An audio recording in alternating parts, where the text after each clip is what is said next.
Good morning. Hello. Happy Monday, everybody. Welcome to our Natural Health News live show. I'm your host, Dr. Melissa Gallagher, and I'm very excited to bring to you today three specific items, 3 tips to keep you healthy and safe during COVID. Specifically, these are 3 items not to do or to avoid if you want to continue to have a healthy, intact immune system, as well as mental and physical health that will get you through this pandemic. And this is very much inspired by our own lives of stress and chaos, as today marks a full week of doing the virtual learning, distance learning. And if you're like us, we had quite a morning. So I feel like I've aged in a week. So welcome all of you. I'm excited to also share a whole bunch of news today. There are a ton of studies out that are quite fascinating, specifically regarding testing. This is a topic we're going to be talking a lot about as it relates to some of the challenges we see here in the United States. So I want to welcome all of you on board, and it looks like YouTube might be buffering, I'm not sure, but for all of you joining on YouTube, comment down below, let me know that you can hear me. Yesterday, I had some issues with my mic, but we've got good battery, and yeah, maybe YouTube is having issues. So let me just make a little comment. So for sure, today, I want to really highlight these 3 ways that you can really bolster and support your body. This is what we call the long game, very much like a cancer diagnosis. COVID is going to be, we need to keep up. The US is having a total meltdown in testing, but we're not seeing that in other countries. So for instance, Seoul, Korea right now has had 90% of the cases they're isolated in the capital of Seoul. And there's a church outbreak where they've identified this is where the potential outbreak is located and is the source of the current outbreak. And they know that because they follow a certain amount of guidelines and procedures to lock down and take instant measures. And I'm going to share a study today that highlights the effectiveness of doing so and highlights why we are having problems here in the United States with our COVID management. So YouTube, let me know if you guys are still buffering. Everything's on, so mic should be good. But I will continue on Instagram if I need to. I'll just upload Instagram and take it from there. So, Seoul has 297 infections yesterday. It's the 6th day where they've had triple-digit growth. So they're seeing a total spike. They right now have a total of 16,000 positive cases in total since the beginning and 306 deaths. But for some reason, the way other countries are seeing some of the outbreaks that might be from travel and larger gatherings like church communities. So that is something we're going to monitor in Seoul. The US here, we're seeing maybe a little bit of some of the testing coming back online, but not a whole lot. For instance, Texas was one of the larger cases of the day, positive cases at just over 7,500 positive cases. Florida's dipped, but Florida actually had a decrease in testing sites and the quantity of tests being done. So, those are some things to notate, but Florida and Texas both had big fatality days. They had, Florida had 219 Floridians die, and they had 216 Texans die. So that is something that it continues to show where the fatalities are high, the cases were high 2, 3, 4 weeks ago. Now, let's talk about some other states that are seeing some outbreaks. Maine has posted on, this is already, so less than 6 days, we're at the 6-day mark. There was a wedding on Friday in Maine, a wedding reception of at minimum 100 people. There was an outbreak that they've identified to that wedding reception. And, that is one of those things. Maine doesn't have a whole lot of cases, so they can quickly identify where it came from, who all might be have had contact. But that is just indicative that the larger gatherings are problematic. So speaking of larger gatherings, let's go into schools. The school update right now, this is really quite fascinating. So we have a teacher, a Kansas teacher, who has taken it upon herself and has recruited 35 volunteers to pull together a national school database. Like, what's crazy is we don't have that nationally, like many things that we don't have nationally. And one of the things the teacher did, she's created a Google spreadsheet and is keeping tabs on the quantity of schools. And there are 35 volunteers. It's been crowdsourced, which means all these volunteers collect and gather what's been reported, what they may be seeing on the state sites. Excuse me. So one of the things that they found is right now the virus is in 700 schools to date, and that is reaching into 41 states. And the Google spreadsheet has known cases, suspected cases, quantity of quarantined, and then any fatalities linked to that. And Donna says, I can hear Dr. Melissa on my phone, but not on my PC. Yeah, I don't know what that's all about. I can tell you that's not a technical glitch on my end, so thank you for that. The morning we're having, I'm not surprised. Okay, so schools, we have this database. I don't have the actual access to it. I couldn't find it where I could link it to you, but their hope is that they would be able to have somebody take it on a national level and run it because she's a teacher and she's got many other things on her plate, especially this year. I do want to highlight yesterday, I said I didn't know what was going on Notre Dame's campus, the University of Notre Dame in Indiana. Well, so Notre Dame cases have greatly increased. They're now at 147 positive COVID cases. And as of those numbers yesterday, they went into a full school shutdown. They've moved from off-campus or in-person classes to all virtual distance learning. They actually have a COVID database. So if you want to search it, that they've got all the numbers. They tell you how many students have been tested. I have a feeling we're going to see universities being really transparent because your parents most of the time are going to be paying your tuition fees. And so parents have some ownership in terms of what they want to see as far as safety when it comes to their kids. So they have this database up on their website. They're going virtual for 2 weeks, 2 weeks. They're online and they've closed all public spaces. They're limiting any gatherings of 10 or more. So if you get together to study, it has to be 10 people or less. And that will be something they're going to reassess at the end of 2 weeks, which is basically the last week of August. So that may or may not change. The numbers might increase. They're college kids. We've seen a lot of individuals partying and things like that. And in fact, they did link the outbreak. They traced more than 500 of the 147 cases, they traced more than 50 cases of 147. So almost a third of these cases have come from one incident, a party. So this is, again, the large scale gatherings are not a good idea. Here in Georgia, my county is the epicenter of school outbreaks. We've closed down yet another high school in the city where Brian's parents in, which is a city at the beginning of the foothills here in Georgia, where there were cases of COVID. And so the Cherokee County school district that I highlighted, where I actually have all of the data, they've got those cases posted, and it's both students and staff that have been exposed. So that school is a school of 1,500 kids, and more than 500 have been exposed or in some quarantine or isolation.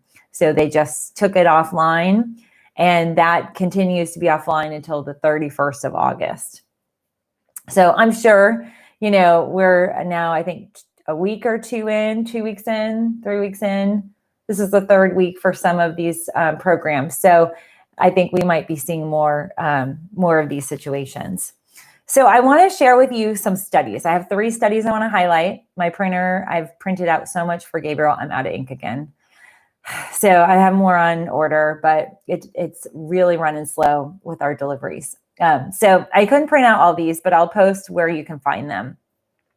The first study is fascinating. It is at the University of Liverpool, and they looked at leadership amongst all of the nations. So they looked at a total of 194 countries, and they found that women-led countries had a greater reduction and management of COVID than those led by men. So for all you ladies, we are compassionate, we are, very enterprising, and we are quick to act because we treat, if you're a woman leading a country, you're treating that like they're your family and your children. There's a lot of empathy, and there's a speed with which these women have been found to be acting. And so the 3 nations that are led by women that have had the most success are Germany, Finland, Taiwan, and New Zealand. Even though New Zealand has this outbreak, there's 9 people that have COVID in that country, and they're in lockdown because of it. And that is an example of how the immediacy and the way that they are contact tracing, they're testing appropriately, they're quarantining in hotels, they're doing all the right things. And this study confirms and verifies that what these women, the female leaders, what they're doing is they're having an immediacy of action. They're gathering and surrounding boards and communities of experts who are helping them deploy the right tactics and methodologies and procedures to keep their communities safe. Those communities run by men that are having the worst success, the US leading that, Brazil and India, and the United Kingdom. So that is kind of an interesting assessment that came out of the University of Liverpool. And then the newest study, there's a specific, actually it's not a study, it's a report. But the FDA has found, the FDA is actually scrutinizing one of the COVID tests that was cleared for emergency use. It's actually the first test that got the emergency use clearance. And it's by Thermo Fisher, Thermo Fisher Tag pathology test. And initially, when they went through the emergency authorization, they showcased 90 samples and they were all accurate. Well, now they've got an issue, and the study that the FDA has done on the testing, it shows that they have major inaccuracies. And the 2 areas they've identified are the main problems. Their software. So I don't know if that's some reporting. It didn't detail in the report like what that means, and that's not my specialty. I don't understand a whole bunch of software stuff. But it did also identify that they were flagged by the chemical mixing, that whatever reagents, it's either the solution or the percentage is off. And what's crazy is this particular test is giving more false positive results. So you might think, okay, well, that doesn't really mean anything. But this test is actually being used by nursing homes and skilled nursing facilities and group-oriented communities, where if you get a false positive, they put you in a pod or group with other positive patients. Well, if you don't have COVID, but the test came back positive and you are now in a room with them, well, guess what? You're going to have it. So what they found is that this is leading to more cases, and it's a liability, and it is causing a greater outbreak. And so it is a safety factor from this lab, and more than likely they're going to end up pulling this emergency use authorization. So that is kind of interesting. The other thing that came out that is fascinating is out of the Lancet. This is a British journal. They studied the effectiveness of using testing, COVID testing, and tracing, and that when used properly, and they have 3 kind of guidelines of proper use, that methodology along with social distancing, mask wearing, washing your hands, staying out of crowds, all that stuff. This testing and tracing, when used in the right way, can reduce the spread by 26%. And this study actually affirms that those women in the Liverpool study, all of those women that are leading countries that have had success in overcoming COVID and not having it be such an economic situation, a national health crisis like we have, and other countries are experiencing, run by men, they found that those countries like Taiwan, Germany, and even South Korea, they are employing these three tactics. So the study shows that the best way to lower the spread is to have testing within 24 hours of symptom onset. So this comes down to citizens. If you have a sore throat, a cough, a sneeze, and you might think, oh my gosh, is it allergies or whatnot? And you have been exposed to people. If you don't get a test within 24 hours, that's the failure of this system. But what countries are doing is that when folks, the countries that are most successful in reducing spread, they're testing within 24 hours. So they have access to testing is great. The speed of the return of results is within 24 hours. So 24 hours of less in that return is part of that process. The other thing is, so you've got people testing immediately, you have the results coming back immediately, and you have contact tracing happening.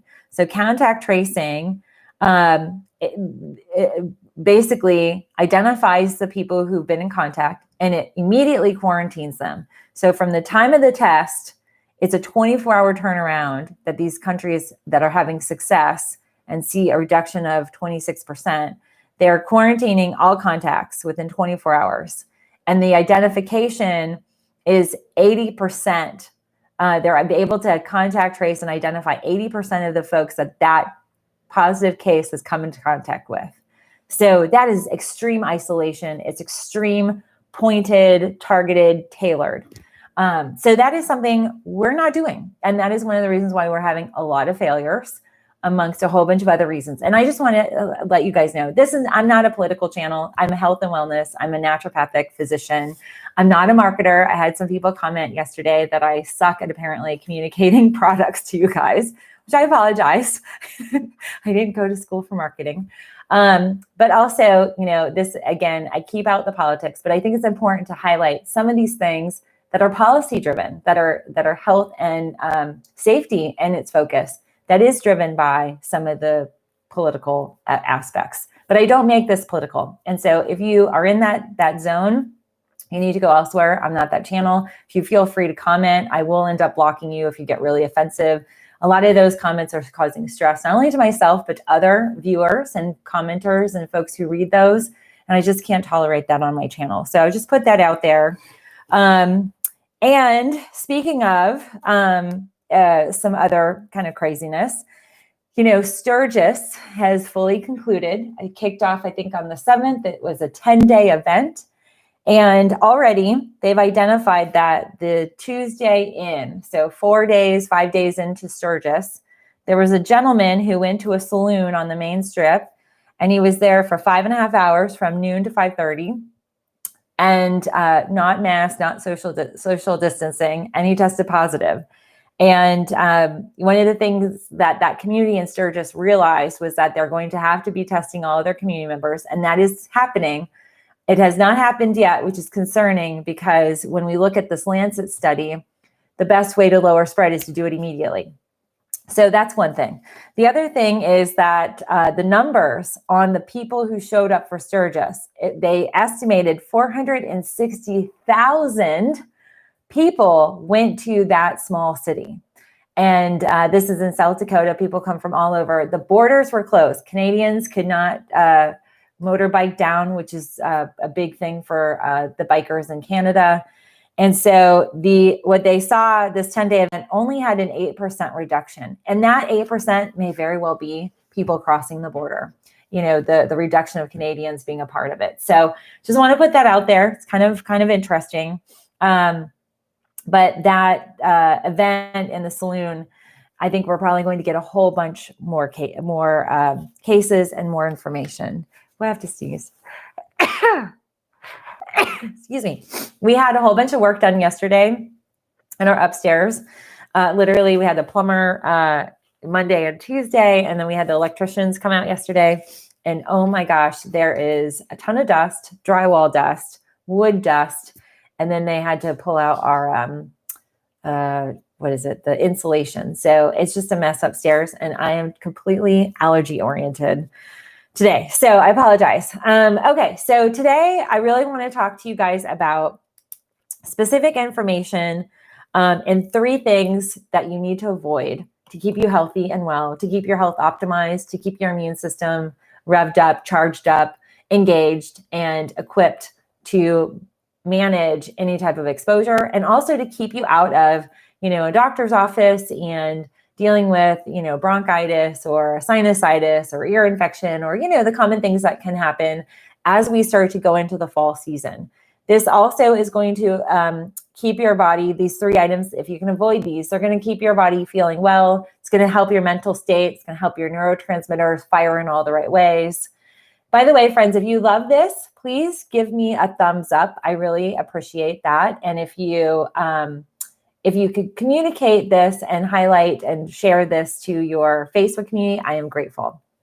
So one of the things that many of us are dealing with, especially with school, the return of school, and us parents working, trying to manage a full-time job and homeschooling, it's highly stressful. And many of you are in that boat right now, and I sympathize and empathize with you totally.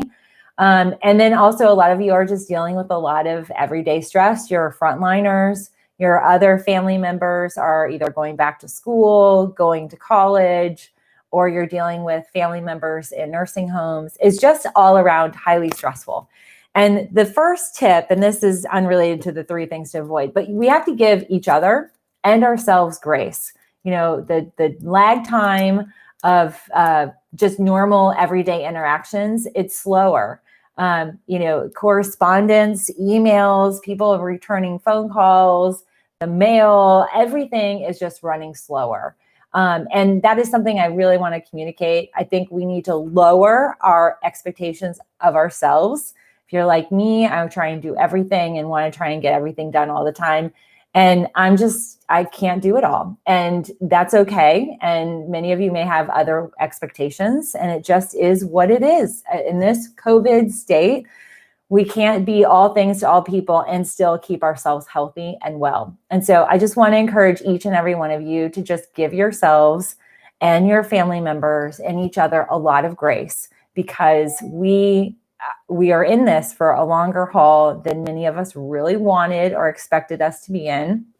And because of that, life is changing and things are not operating as they once did. And what we need to make sure what does operate the way it has for many of us is our health. We do not want to see declines in our health. We don't want to see any, a situation where we have precancerous cells occur, or we see an exacerbation of underlying health conditions. So this is a really critical time for us to hone in, give ourselves grace, and focus on avoiding these 3 things. So number 1, avoid stress. That's probably stressful just saying it, but as much as you can, avoid the stress.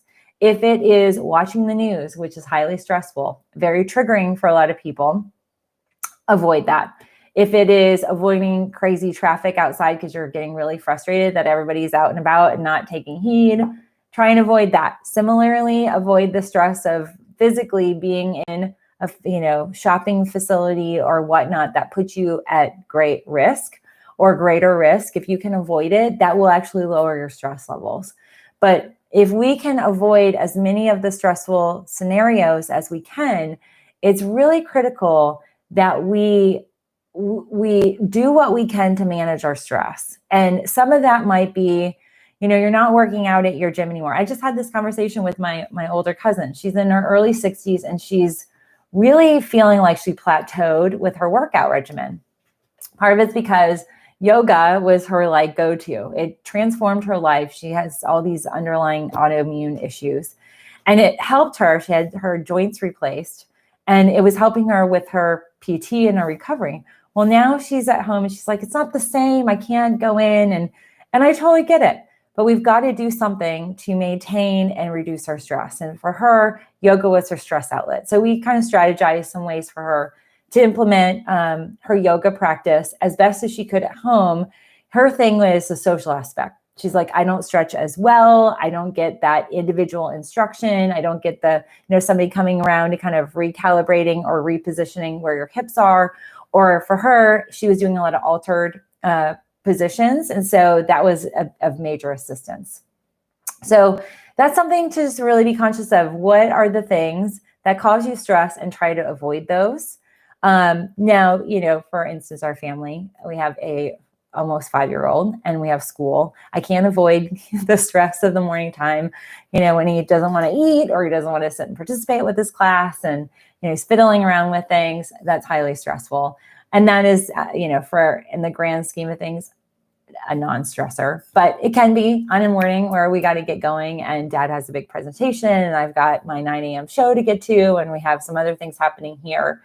So some things we can't avoid. And when that occurs, I always reach for this. This is my tea that I drink is really critical. And this daily stress balance, I have a link to this down below, but this is just an accumulation of herbs. So definitely consider adding herbs to your mix, like holy basil, eleuthero, rhodiola, ashwagandha it can be very powerful. This happens to have rose as well, and a little ginger, and it's just a spray. And I mean, literally, I am running through these bottles. That and my Bach flowers are my go-to. Okay, Janet D says, my yoga instructor does a weekly Zoom class. It's not the same. That's a good idea. I might have to recommend that. I don't know any Zoom instructors that have gone in person. Everybody back at home, like she's in St. Pete, they're all doing yoga outside. And with her, she has lupus. With lupus, it's too overwhelming for the heat. So that's definitely something. Okay, so the other thing, number 2, is to avoid not sleeping enough. And so a lack of sleep is something that you need to avoid. This is where sleep is rejuvenating. It balances your adrenal glands. It helps support your body. It bolsters your immunity. And it really helps to enhance the capacity for your body to heal. It allows your organs to detox, particularly our liver. We need other organs and glands to take a breather. And if we don't sleep well, and this is like, being in bed around 10:30 and being lights out, like you're sleeping by 10:30, it gives you the window from 1 to 3 that your organs are starting to be in a hibernative state. And that hibernation is where they're rejuvenating. And so when we don't sleep enough, or we have interrupted sleep, or we're going to bed later, that can be the main trigger for stress. So our cortisol levels spike. We start to see hormonal imbalances. We see a lot of very, very, very stress-inducing normal activities that just heighten us. So we're already on edge, and the lack of sleep can do that. Lack of sleep is also an inflammatory. So you're trying to lower your inflammation levels. It is really critical that you get really quality sleep. And the thing that I recommend for that is REM sleep. And this is a gel pack. And I notice a difference. I don't always take it every night, but there are times, especially like right now, where it's just really stressful. And there's a lot of changes in our schedule where I do have to do a little bit more work in the evenings, which leads to me being on an iPad or my phone. And blue light, even the goggles and everything, it still affects my sleeping cycle. So that is very, very helpful in terms of, has a little dose of melatonin, but most importantly has the cortisol balancing, hops and magnolia bark. It also has a whole bunch of amino acids that are very good for the neurotransmitters. But if you have activities that are tried and true, like sometimes drinking, a sleep tea or passion flower, or even doing yoga and meditation right before bed, if that helps you and you haven't done those in a while, get back to doing those. but you really want to avoid not sleeping. And, between 7 to 9 hours is at minimum what you want to be getting, especially if we're under a lot of stress. And the other thing too is that if you have the ability to during the middle of the day, especially for some of us who might be working from home, and if you have this luxury, I hope you'll nap for me, but nap, take your lunch hour and do a 30-minute power nap. That is so rejuvenating. And it's a little siesta. And one of the things with the Europeans, especially, those who practice siestas and midday kind of breaks, that's very powerful in restoring and rejuvenating your adrenals. And so that will lower your stress levels. So that is one thing that I highly recommend, is to make sure you get enough sleep. Don't burn the candle at both ends. And I'm really bad at that.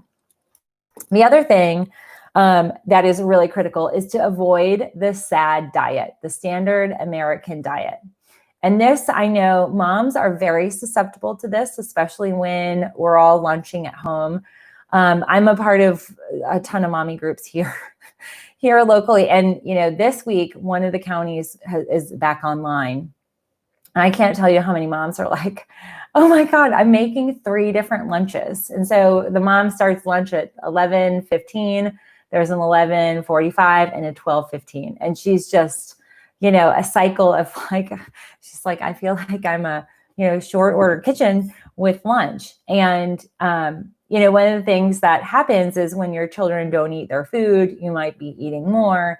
You might be also gravitating, because of the lack of sleep, to caffeine or stimulants, sugar. Also, sometimes people, to help them sleep at night or kind of relieve some stress, they might be consuming alcohol at night. Those are things you definitely want to avoid. The other thing that is most essential is to really avoid the processed foods, the foods that are going to be packaged, the non-perishable foodstuffs that can sit in the middle of a grocery store for months and years on end. Those tend to be very riddled with a lot of additives, flavorings, colors, and just food, gluten items, sometimes dried dairy items that are inflammatory. And so making sure you have a good, rich supply of a rainbow of fruits and vegetables, that you have your bananas and avocados, you have your root vegetables, your mushrooms, green juices on hand. And this, as far as where things are with most of us in kind of lockdown mode, it's not a bad idea to think about planting a garden. Wherever you're at, you can have a garden, a seasonal garden. And some people are turning some parts of their homes, that are near windows indoors, into little gardens. And you can have hydroponic gardens. So there's a lot that you can do. We actually are thinking about doing this with our inside our garage. And we were looking at, I saw at Home Depot, they have lemon trees, and they're mobile. So you don't even put it in the ground, you just kind of move them in. And that could potentially yield you a whole bunch of citrus fruit that you could freeze, you could juice and freeze, all those things. So definitely one of those things that, it becomes absolutely critical that you take good care of the temple that is your body. We are living in this house that is our body. And, how you clean and organize your house should be the same kind of impact that you have in terms of the food and the nourishment you're putting in. I often see a lot of new patients come in and they're feeding their animals better than they're feeding themselves. Oh, we're having a meltdown. You guys might hear it. Yeah. I might have him come in and say hi to distract him. Gabriel, do you want to come say hi to everybody? Here, come say hi to everybody. Sorry, this is our morning. Come here, bud. Nope, homeschool, it's awesome. So this is one of those things. If you're feeding your children or your animals better than your own body, please stop. You deserve more, and you're worth any of the time, the effort, and the additional expense. Sometimes it might be a little bit more, depending on where you're located and what you want to buy. But, utilize my video, the Aldi video. Aldi's a great place if you have one. And I know a lot of you don't. It kind of sucks. I encourage you to write to Aldi and make sure they know you guys want them. My grandma did that in the 80s with Walmart, and they actually put in a Walmart in our hometown. And it's one of the busiest. So at any rate, she's like, I did that. But, really consider how well are you treating your body? And part of that is, what are you feeding your body? And like what I tell Gabriel, our body's a functional entity, just like a car. And if you, clean out your car engine, you do transmission flushes and you put in high quality fuel, the same should be in the way that you treat your body. And it includes hydration. So I have that on here. A lot of times the standard American diet is lacking in hydration and it's lacking in fiber. And those two things alone can reverse and seriously drastically change so many of the underlying health conditions. A lot of folks that have high blood pressure, it's because of a lack of hydration. Sometimes it's a lack of mineral content that they're consuming. So if you add in coconut water to your daily mix, maybe you do a smoothie with it. You throw in some frozen spinach and some fruit that maybe you've gotten. One of the things that I love to do in terms of food savings is when you get, a thing of strawberries or blueberries or blackberries. Not everybody eats through all of those. And sometimes, especially organic, they go bad sooner than I can eat them. I always preemptively will freeze them. And those, you can chop them up and freeze them. And those can turn into really good items for your smoothie. So you're stretching the dollar you're investing, and it's a way to turn that around. The other thing I do want to recommend, and when you are doing that, one of the best ways that I found to freeze items like that, and this is what I'm doing with my garden, our fig tree. Every day I'm collecting figs as they're coming available and trying to circumvent we have wasps that are just going to town on my figs.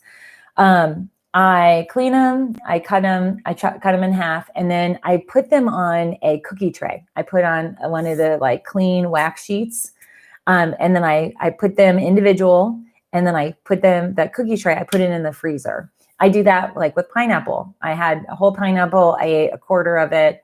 Actually, I think I ate a half of it, and then I froze the rest. So I cut it up and chop them up, and I lay them individually on the freezer on my little tray. That's on wax paper, clean wax paper, so non-bleached. I put that in my freezer, and then after an hour or two when they're frozen, I put them in a Ziploc bag or whatever container, frozen container, and that's how I freeze all my items. I also do that. I'm doing that with my basil and my spinach, and I individually freeze them. That allows you, when you want to reuse them again, you can just grab a clump. They're not all bunched together. So that's my little freezer tip, making your food and your dollar stretch for you. I love that stuff. Let's see. Christine says, yes, husband bought me 3 packs of fresh raspberries on my birthday one day and have to flash freeze. Yeah, that's one of the things. And sometimes too, you want to do that if you've got a deal. If there was a sale, I had a Sprouts delivery and it was $3 for strawberries. And I was like, oh yeah, because we're at the end of the season, they're clearing out. I'm going to start freezing them. And so you can utilize freezers to be conscious. Shelby says, I'm conscious about eating and drinking anti-inflammatory, water-rich, and nutrient-dense foods. I make fresh juices and organic herbal tonics for my family, hubby, and 12-year-old son. That's awesome. And that is really critical. So, just think about it. Feed your body healthy, clean fuel, and your body will respond. And sometimes I know it seems like it's more effort. It's a lot easier to grab a snack pack of chips and, the 100-calorie whatever pack, to grab that, even to give it to your kids, but it's empty in terms of its energy. It's empty in terms of its nutrient density. And then it causes you to be hungry, and then it's this vicious cycle, and then you're going up and down on your blood sugar levels. So, eating fiber-dense foods, average American that thinks they're eating healthy is eating about 12 grams of fiber a day. We need to up that to 35, 40 grams of fiber. That's how and why you can get healthy 3 to 4 bowel movements a day. As long as you're eating clean, healthy, clean water and getting enough hydration, coupling that up with that fiber, that's how you can move your bowels. And a lot of people are like, what? When I talk about that on my podcast I started earlier in the year, that becomes critical. So I definitely want to encourage you all to think about avoiding those 3 things. Avoid stress as much as you can. Eliminate the stress that you can. Get rid of things that are just not serving you well, that are causing you stress. And sometimes we don't even realize it. Second thing is to avoid getting minimal sleep, avoid interrupted sleep, avoid insomnia, avoid waking up in the middle of the night, and avoid shorter sleep cycles. You want to extend your sleep cycle. One of the things that we found here is because we're not commuting, and my drive to Gabriel's school is 45 minutes every morning, and Brian's was 45 minutes. We added that to our sleeping. So we're sleeping in a little bit, which is kind of nice. But find ways where you can catch a little nap here and there. If you can, it's not a bad idea to rejuvenate your body. And third and final, avoid that sad diet. So friends, this is short and sweet. I've got to run because Brian has a big presentation today. So let's wish him lots of luck. One of the crazy things about working from home is trying to organize all this in our chaos. So I didn't get a chance to read through all your comments, but I'll make sure I go back and do that later on today. But I just want to thank each and every one of you. Really, really, truly, it's a pleasure to host the show for you and with you every day. And just make sure you give each other grace. You deserve a little grace. We are all going through the same pandemic. Everybody's handling it differently, and that's okay. We just also need to encourage each other to handle it in the best, optimized, and healthiest ways. And that will also help our mental state, because we're starting to see more and more people beginning to talk and be open about how this is affecting them in low-level depression, increases in anxiety, increases in panic attacks. This is normal, and it can be circumvented by avoiding these three things. Not fully. I mean, it's one thing, if you're empathic, you're really feeling the weight of this. But if you sleep more, stress less, and eat better, I promise you, you are going to feel a whole lot better and be stronger mentally, physically, and just emotionally being better able to get through this on the other side, not dealing with any additional grief apart from COVID. So I just want to encourage all of you. Thank you for your time. And thanks, Jana. I'll pass on all the good wishes to Brian.